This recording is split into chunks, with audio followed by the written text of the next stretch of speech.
Nick Baldwin for SevereMMA here with the top UFC bantamweight contender who takes on Pedro Munhoz next month at UFC 238 in Chicago, Illinois. It is Funkmaster himself, Aljamain Sterling. Aljo, thank you so much for doing this. We're here in beautiful Ottawa, Ontario. Your teammate Iaquinta is fighting tomorrow night in the main event of UFC Ottawa against Donald Cowboy Cerrone. How's this week been going so far? Are you liking your time here in Ottawa? It's been great so far. You know, it's all about the energy when we come for fight week. You have good people around you, a good surrounding of friends, family. It makes everything a little bit more comfortable when you're going through that tough weight cut process. So it's been great having both Al and Merab Devashili on this card as well. I know we're just over 24 hours out from the fight. Probably silly to ask how Al is looking ahead of this one, but I guess what is your assessment of what Al has to do against Cowboy? Cowboy, of course, a veteran of the sport, really good fighter, on a bit of a win streak. What does Al have to do to get his hand raised on Saturday? I think he just has to be the same Al. You know, go out there, push the pace, stay in Cowboy's face. I think the difference in this one is probably going to be the boxing on the feet. Cowboy's got some really tricky kicks. Al's got some really good wrestling. Cowboy's really good in the BJJ department as well. He's got those long limbs. So I think Al just has to be on point, stay alert, and he just got to do what he does best, man. Just go out there and flow and have some fun. When Al's in a state of flow, man, he is a very hard guy to stop. In your last fight, you took on Jimmy Rivera, picking up, I think, what most people would consider the biggest win of your career, without a doubt. It pushed you to number 3, number 4 at 135. What changed? And because even if you go back to 2014, 2015, people were talking about you. You were the next big thing at 135. You fell short once or twice, but it seems like you've really put everything together. How did you manage to do so? You know what? When I stopped caring about the record, and when you got that pressure of just being undefeated, everyone's got the target on your back, and you put extra pressure on yourself. It's one thing to say you're not worried about the record, but until it happens, that's when you're really not worried about it. And it's just more so just going out there and having fun. You know, the Marlon Moraes fight, I learned a real valuable lesson in never overlooking my opponents ever again. I came in a little bit too cocky in that one, and kind of felt like my shit didn't stink, you know? So I learned a valuable lesson in taking everyone serious and just being in the moment and just having those nerves that you're supposed to have on fight night. And I could definitely say I didn't have that, but kudos to Marlon. He did what he had to do, and he got the win. But I think also losing via finish like that, one of the worst finishes possible in UFC history, I think that was also my biggest fear, being knocked out. And then after I came to in the hospital and everything, I kind of realized, I was like, well, that wasn't that bad. I didn't have any headache. My jaw wasn't broken, thank God. He didn't follow up with any punches, and that was the worst it gets. After that, it was kind of like, well, now we know what we're dealing with, and just go out there and have some fun. And I think people will start to realize that I'm more than just a wrestler. I can do everything. I just take the path of least resistance, because I know once I get guys down, they can't do shit, So why not have the easier route of the fight? If you can't stop it, that's on you. That's not my problem. But Rivera, he was very good. Was able to stop the takedown, so he got to feel the funk on the feet that most people do. After TJ Dillashaw's USADA situation, his 2-year suspension, his violation, no longer the champ, we have Henry Cejudo, Marlon Moraes for the title next month, the main event of the card you're on. You called for this fight against the rematch against Moraes time and time again on social media, a bit of a campaign, didn't work out. It must have been disappointing. Have you moved on from that and knowing, hey, that I have the second best thing, and with a win over Pedro, I don't know if they can deny you a title shot. I don't know if that's possible. So is this the second best thing? Have you moved on from being annoyed that you didn't get the title shot? Yeah, this stuff doesn't bother me. The UFC is going to do what the UFC does, and I already knew that. And that's one of the things a lot of guys, they kind of get themselves and get their hopes way too high, and then when the rugs gets pulled from underneath their feet, they kind of have that, like, the emotions of just being disappointed. So I wasn't, I was like, there's a good chance I could probably get this, and there's a good chance I'm going to have to take the other fight, just like I kind of originally visualized everything happening. I knew I had to have one more fight, and that would give me the one last marquee win I need to fight for a world title, and we're right there, So Henry Cejudo, he got the next shot, and kudos to him. He's a great competitor. I eventually like to lock horns with that guy. I want to fight all the best guys that people say are the greatest guys in this bantamweight division. I want to beat them, or at least try to, So that's what I want my legacy to be about. Never shying away from the toughest challenges, and I want people to remember me for that. So that's kind of where I'm at with my mentality. And a lot of people think I should be worried about having a rematch and asking for a rematch with Marlon Moraes, but he said in an interview himself after the fight, saying that, he was going for a kick, wasn't necessarily going for a knee, and I kind of went face first into the knee. And when you shoot at that speed, you kind of put yourself out. So he threw the knee, I shot at the same time from the kick, and we saw the results of that. But I know what it is, and I know lightning doesn't strike twice, so I would love to avenge that loss for sure, and give the fans the fight that they should have had the first time around. You beat Munhoz on June 8th. There's no denying you a title shot, right?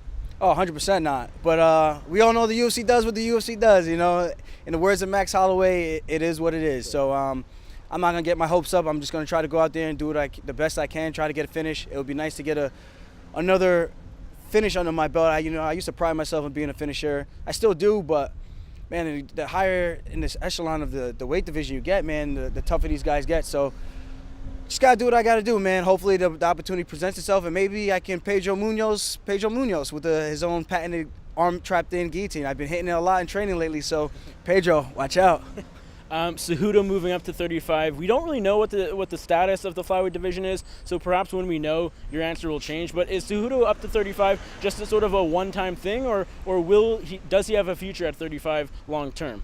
He definitely has a future there. I just think the size, and you even seen it with John Lineker. Yeah, people are gonna say Lineker is one-dimensional, but he also Ken Russell. He took Corey Sandhagen down, pretty easily at that. Got on his back and nearly choked his ass out unconscious. Had blood squirting from either his nose or his head, and that was a pretty grueling fight. So Cejudo, he can fight at the weight class, but whether or not he's gonna be able to beat those top guys who are taller, rangier, lankier, I mean, there's only so much he's gonna be able to do with his wrestling. When you look at his fights, only when he takes you down and gets your back does he land ground and pound. He takes you down with that inside leg trip, and then what's he do? He lays in your guard. So Henry Cejudo needs to step up his ground and pound game or something, or he's gonna, like I said before, he's gonna be in for a rude awakening when he's swimming with the sharks at 135. Often when two grapplers go head to head, it turns into a bit of a kickboxing match. How do you see this one against Munhoz playing out? I think he wants to strike. He wants to force me to shoot so that he can look for a guillotine.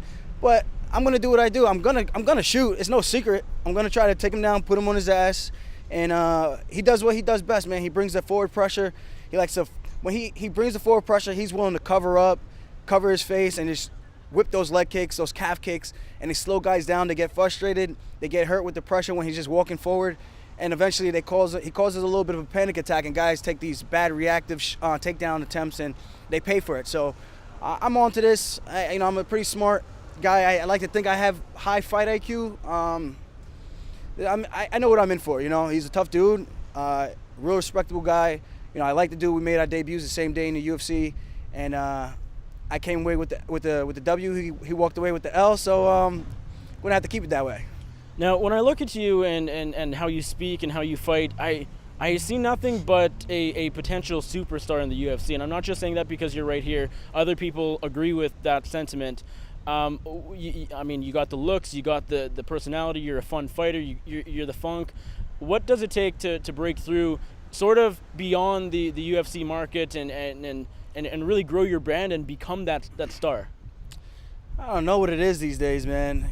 Before I thought I had it figured out, and then it's like the algorithm that the UFC has just keeps on changing. It's like they push who they feel they want to push. Maybe I need neck tattoos. Maybe I need blonde hair. Maybe I need to talk with a funny accent and tell witty jokes or something. I don't know. I'm just gonna keep being me. At the end of the day, you're either gonna like me or you don't. Whether or not you want to see me win or you want to see me lose, hopefully it's not in the middle and you just don't give a shit. Hopefully there's some type of feeling towards me. So, at the end of the day, it's the guys who are out there selling tickets for seats, and that's pretty much the name of the game. Can you put asses in the seats? And that's pretty much it. Other than that, I just got to worry about my training, go out there and fight as hard as I can fight, and I'm only going to keep getting better, man. I'm going to keep getting better. I'm keep trying to put these guys away and keep trying to put on fun fights for the fans. So that's pretty much all I can do. I take it we're not going to start hearing you talking in a funny accent? I might have to start bringing out the little bit of the Jamaican patois for all my rude boy them out there. So I don't know, man. Maybe that's something I got to do. Or I don't know. I'm not looking to try to be, a phony, Sure. So I want to be true to myself. Recently, you started your own podcast. Can that branch out into doing work with Fox, doing, commentary maybe, or just desk analysis closer to the end of your MMA career, or even now? Yeah, I think so, 100%. I did do something for Fox. Right after I lost to Caraway, this is the one time I will say the UFC set me up a layup for the win over Caraway. The next week I was supposed to go to Fox and campaign for my title shot against Dominic Cruz fighting Uriah Faber. Came up short, but I was able to get that experience under my belt. I've done color commentating before for Cage Fury Fighting Championships, where I was a champion for in the past, and I've done some other small local promotions as well. The podcast, The Weekly Scraps, check that out. It's just fun for me. I like breaking down the fights. It gives me things to think about. I write down the techniques, or I try to remember the fights, the situations, the scenario, and I go break it down and I explain in depth from a fighter's perspective who's actively still doing it. And I think that's what the fans actually like about it. So hopefully it catches on. If not, I still like doing it for fun. Right. And if it turns into something, great. If not, I'm still going to keep rocking and just keep doing it. Have you always been a good public speaker? Is that something you've grown in and worked on? Man, SUNY Cortland, they punished us for that. I'm a phys ed major, got my degree in that, physical education, and one of the things we do, we have to tape ourselves and we have to listen to the way we talk, see if we're using the words too much and a whole bunch of other things, and you see your body language, and you start to realize the things that you do without even thinking about it, and it's just a bad habit, and you kind of realize, like, well, if I want to ever do something like this, I should try to figure out how to consciously clean this up and then make it a habit. So that's kind of where everything came from. I was never really good with speaking to people, talking to people. Even now, I'm still working on certain things. I've never been good at making eye contact. I hate staring at people in the eyes. It's such an uncomfortable, awkward thing to do.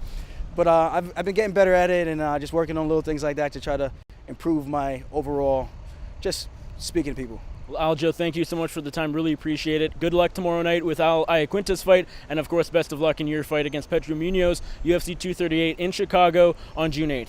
Thank you, and make sure you guys watch my boy Marab, the machine. He's a machine, literally, a machine.